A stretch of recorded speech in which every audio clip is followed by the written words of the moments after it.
Welcome back to clean news MP. चलिए देखते हैं मध्य प्रदेश की 25 फटाफट बड़ी खबरों को। इससे पहले आप न्यूज को कहां से देख रहे हैं हमें कमेंट में जरूर बताएं। साथ ही वीडियो को लाइक करना बिल्कुल ना भूलें। रक्षा मंत्रालय की पहली BSL-4 लैब का राष्ट्रपति ने किया शिलान्यास। 2026 में होगी तैयार। DRDO की नवीन DRDE लेबोरेटरी का शिलान्यास मंगलवार को राष्ट्रपति द्रौपदी मुर्मू ने वर्चुअल माध्यम से रिमोट दबाकर किया। महाराजपुरा में 143 एकड़ में प्रस्तावित यह BSL-4 लैब रक्षा मंत्रालय की पहली विश्व स्तरीय लेबोरेटरी होगी। रक्षा मंत्रालय के अंतर्गत पहली प्रयोगशाला होगी जिसमें खतरनाक सूक्ष्म जीवों पर अनुसंधान कार्य संभव होगा और भविष्य में होने वाली आपदाओं का सामना प्रभावी ढंग से किया जा सकेगा। वर्ष 2026 तक यह प्रयोगशाला बनकर तैयार हो जाएगी और इसमें अनुसंधान कार्य आरंभ हो जाएंगे। वर्तमान में ऐसी देश में इकलौती लैब पुणे में है। जलूद में सौर ऊर्जा संयंत्र स्थापित करने के लिए ग्रीन बॉन्ड जारी करेगा इंदौर नगर निगम। जलूद में 286 करोड़ रुपए की लागत से निगम द्वारा सोलर पावर प्लांट तैयार करने की तैयारी है। इस कार्य के लिए इंदौर नगर निगम स्मार्ट सिटी कंपनी के माध्यम से ग्रीन बॉन्ड जारी कर जनता से पैसे जुटाएगा। इंदौर नगर निगम देश का पहला नगरीय निकाय होगा जो किसी प्रोजेक्ट के लिए पहली बार ग्रीन बॉन्ड जारी करेगा। इसके पूर्व निगम ने वर्ष 2018-19 में नर्मदा प्रोजेक्ट के अमृत एक योजना के लिए बॉन्ड जारी किया था, लेकिन वो सिर्फ निजी कंपनियों के लिए था। यह पहली बार है कि आम लोग इस बॉन्ड में निवेश कर सकेंगे। मध्य प्रदेश में ANM के 1200 पद पर निकली भर्ती, आज से कर सकेंगे अप्लाई। मध्य प्रदेश की महिलाओं के लिए सरकारी नौकरी पाने का बढ़िया मौका सामने आया है। नेशनल हेल्थ मिशन MP ने एक्यूजलरी नर्स, मिडवाइफ या ANM के पद पर योग्य उम्मीदवारों से आवेदन मांगे हैं। वे महिलाएं जो इन रिक्तियों के लिए आवेदन करने की योग्यता रखती हों वे बताए गए प्रारूप में अप्लाई कर सकती हैं।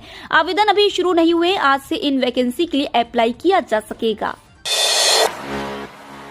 सिंगरौली हवाई पट्टी का संचालन एयरपोर्ट अथॉरिटी को देने की तैयारी। मध्य प्रदेश की शिवराज सरकार अब सिंगरौली हवाई पट्टी का संचालन एयरपोर्ट अथॉरिटी ऑफ इंडिया को देने की तैयारी कर रही है। जानकारी के अनुसार एयरपोर्ट अथॉरिटी ने भी इस हवाई पट्टी को अपने हाथ में लेने की इच्छा जताई और राज्य सरकार से इस संबंध में प्रस्ताव भेजने के लिए कहा है। उल्लेखनीय कि रीवा की हवाई पट्टी का संचालन हाल ही में एयरपोर्ट अथॉरिटी को सौंपने का निर्णय लिया गया है। इसे मिलाकर अब मध्य प्रदेश में 6 हवाई पट्टियों का संचालन अथॉरिटी के पास है। ग्वालियर में 25 दिसंबर को होगा व्यापार मेले का शुभारंभ। 116 साल पुराना माधवराव सिंधिया व्यापार मेला ग्वालियर का शुभारंभ 25 दिसंबर को होगा। भोपाल में हुई मेला प्राधिकरण की बोर्ड बैठक में यह तिथि घोषित की गई है। साथ ही मेला लगाने को लेकर कार्यक्रम तय किया गया। आयोजन से पूर्व उसकी तैयारियों के लिए मेला सचिव टेंडर प्रक्रिया शुरू करेंगे। मेला सचिव निरंजन श्रीवास्तव ने बताया कि मेला तैयारी के लिए बाकी की सभी औपचारिकताएं पूरी की जाएंगी और दुकानों का आवंटन शुरू कर दिया जाएगा। बोर्ड बैठक की अध्यक्षता मेला अध्यक्ष व MSME उद्योग मंत्री ओम प्रकाश सकलेचा ने की। भोपाल स्टेशन पर जितिमे के लिए विशेष इंतजाम। प्लेटफॉर्म 1 व 6 पर खुलेंगे अतिरिक्त काउंटर। भोपाल के इटखेड़ी इलाके में 18 से 21 नवंबर के बीच जितिमे का आयोजन होने जा रहा है। जितिमा के अवसर पर भोपाल रेल मंडल ने मुस्लिम धर्मावलंबियों की सुविधा के लिए 21 और 22 नवंबर को भोपाल स्टेशन के प्लेटफॉर्म 1 व 6 पर एक अनारक्षित बुकिंग काउंटर खोलने की तैयारी की है। इसके अलावा मंडल द्वारा भोपाल रेलवे आरक्षण कार्यालय में एक विशेष काउंटर धर्मावलंबियों की सुविधा के लिए खोला जाएगा। यहाँ से जितिमे में आने वाले लोग आरक्षित टिकट खरीद सकेंगे। पेंशनधारियों को मिलेगी डिजिटल आवेदन की सुविधा। पेंशन कोष नियमन एवं विकास प्राधिकरण की तरफ से अंशधारकों को पहले से डिजिलॉकर, आधार, EKYC, पैन या बैंक खाता विवरण के जरिए जारी दस्तावेजों से राष्ट्रीय पेंशन प्रणाली के तहत डिजिटल आवेदन की सुविधा दी गई है। हालांकि अब कागज रहित CKYC के माध्यम से NPS खाता भी खोला जा सकता है। केंद्र सरकार की बड़ी पहल, ड्रोन से खेती को दिया जाएगा बढ़ावा।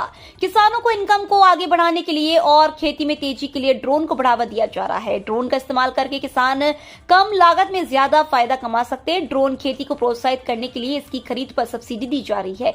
सरकार किसानों को ड्रोन की लागत के 50% सब्सिडी की दर से अधिकतम 5 लाख रुपए की आर्थिक सहायता दे रही है। किसानों की आय को बढ़ाने के लिए सरकार ने ड्रोन पर सब्सिडी देने का फैसला लिया है। 18 साल से कम उम्र के खिलाड़ियों के लिए सुनहरा मौका, मुख्यमंत्री कब देगा उनके सपनों को उड़ान। देश और दुनिया के खेल मानचित्र पर नाम रोशन करने वाला मध्य प्रदेश अब एक बार फिर नई प्रतिभाओं को तलाशने जा रहा है। मध्य प्रदेश सरकार का खेल एवं युवा कल्याण विभाग नए खिलाड़ियों को तलाश कर उन्हें तराशने की तैयारी कर रहा है। इसके लिए 21 नवंबर से मुख्यमंत्री कप प्रतियोगिताओं का आयोजन किया जा रहा है। आपको बता दें कि मुख्यमंत्री कप की शुरुआत वर्ष 2015-16 से हुई। खेल और युवा कल्याण मंत्री श्रीमती यशोधरा राजे सिंधिया द्वारा यह निर्णय लिया गया कि प्रदेश में संचालित विभिन्न खेल अकादमियों में ग्रामीण स्तर पर प्रतिभाओं को खोजकर प्रशिक्षण दिया जाए। बिजली कंपनी ने बनाए सर्कल स्तर पर विद्युत शिकायत निवारण फोरम। बिजली उपभोक्ताओं की शिकायत का निराकरण जल्द ही हो सके, इसके लिए अब पश्चिम क्षेत्र विद्युत वितरण कंपनी ने नई व्यवस्था लागू की है। इंदौर उज्जैन संभाग के सभी 15 जिलों में सर्कल स्तर पर विद्युत उपभोक्ता शिकायत निवारण फोरम गठित किए हैं। अब तक शिकायतों के निराकरण की निगरानी इंदौर मुख्यालय से होती थी। बिजली कंपनी का दावा है कि अब सर्कल स्तर से समाधान और उसकी निगरानी हो सकेगी। बिजली कंपनी के अनुसार विद्युत उपभोक्ता के अधिकार नियम 2020 के तहत मध्य प्रदेश पश्चिम क्षेत्र विद्युत वितरण कंपनी ने अब कंपनी स्तर पर विद्युत उपभोक्ता शिकायत निवारण फोरम के बाद सर्कल स्तर पर शिकायत निवारण फोरम स्थापित किए हैं। Association of industries Madhya Pradesh का विस्तार, उज्जैन के बाद पीथमपुर शाखा शुरू। Association of industries Madhya Pradesh का विस्तार जारी है। इंदौर से संचालित हो रहे प्रदेश के प्रमुख औद्योगिक संगठन अब पीथमपुर शाखा की शुरुआत की। साल भर पहले एआईएमपी ने अपना उज्जैन चैप्टर भी शुरू किया था। एआईएमपी ने प्रदेश के सबसे बड़े औद्योगिक क्षेत्र पीथमपुर में रविकांत द्विवेदी को एआईएमपी का पहला अध्यक्ष भी नियुक्त किया। कांग्रेस नगरीय निकाय और पंचायत प्रतिनिधियों को बूथ पर करेगी तैनात। प्रदेश में अगले साल होने वाले विधानसभा चुनाव के लिए कांग्रेस बूथ पर नगरीय निकाय और पंचायतों के प्रतिनिधियों को तैनात करेगी। पार्टी नेताओं का मानना है कि स्थानीय स्तर पर जितनी पकड़ पंचायत या नगरीय निकाय के प्रतिनिधि की होती है, उतनी किसी और कार्यकर्ता की नहीं होती। इसका लाभ चुनाव में पार्टी को मिले, इसके लिए इन्हें अलग से जिम्मेदारी दी जाएगी। दिसंबर के अंतिम सप्ताह में इसको लेकर प्रदेश कांग्रेस कार्यालय में बैठक भी बुलाई गई है। प्रदेश में 64,100 मतदान केंद्र हैं। फिर जल्द शुरू होगी नीमच की पोस्ता मंडी, इन नियमों का पालन होगा जरूरी। बीते 3 माह से नीमच में बंद पोस्ता मंडी फिर से शुरू होगी। अगले सप्ताह मंडी शुरू होने की खबर सामने आई है। केंद्रीय नारकोटिक्स ब्यूरो के डीएनसी कलेक्टर, एसपी और पोस्ता मंडी के व्यापारियों की विगत दिनों बैठक हुई थी। बैठक में कुछ दिन का समय मांगा गया था। सूत्र बताते हैं कि पोस्ता मंडी के व्यापारियों ने मन बना लिया है और अगले सप्ताह से मंडी में पोस्ते की नीलामी शुरू हो जाएगी। प्रियंका गांधी भी भारत जोड़ो यात्रा के इंदौर चरण में हो सकती है शामिल।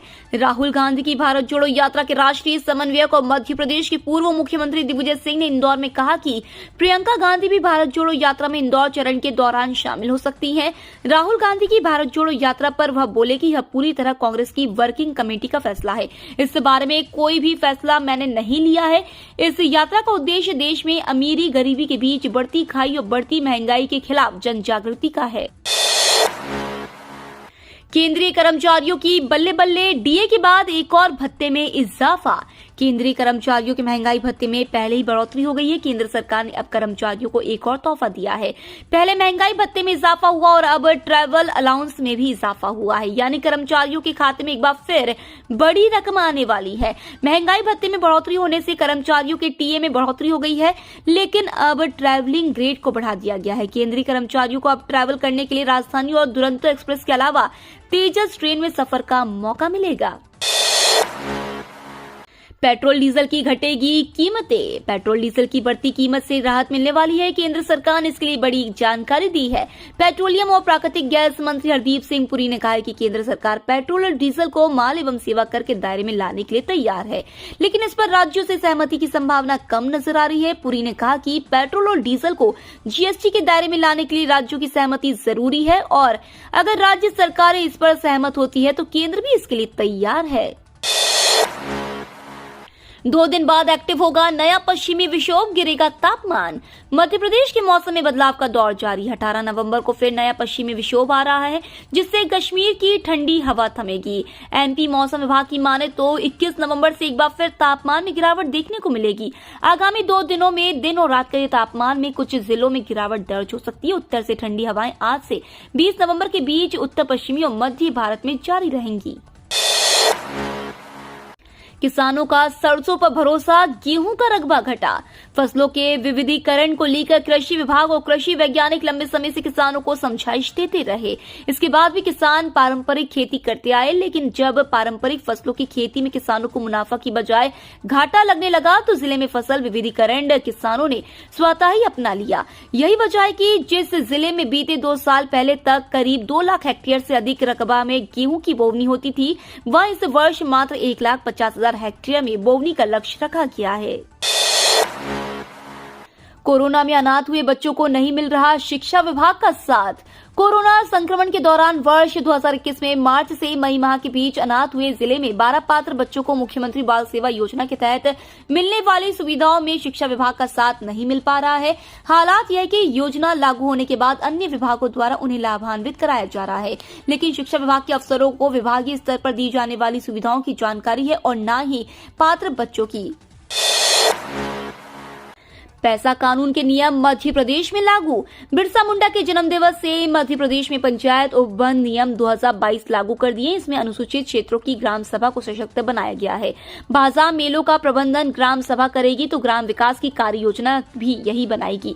जनजाति वर्ग के व्यक्ति पर किसी गैर जनजाति व्यक्ति ने अनाधिकृत कब्जा कर रखा है तो ग्राम सभा को उसे हटवाकर मूल व्यक्ति को दिलाने का अधिकार दिया गया है। ग्राम सभा की सहमति के बिना अनुसूचित क्षेत्रों में नई शराब दुकान नहीं खुलेंगी।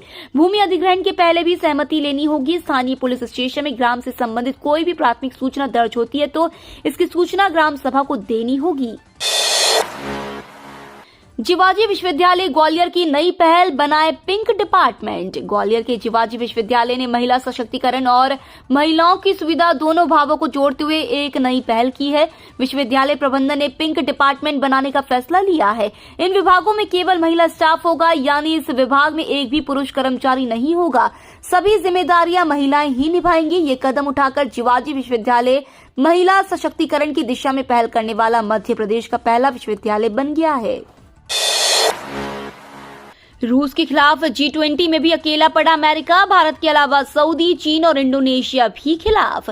यूक्रेन युद्ध पर दुनिया बटी हुई है और इसका नजारा इंडोनेशिया के बाली में हो रही G20 समिट में भी देखने को मिला है।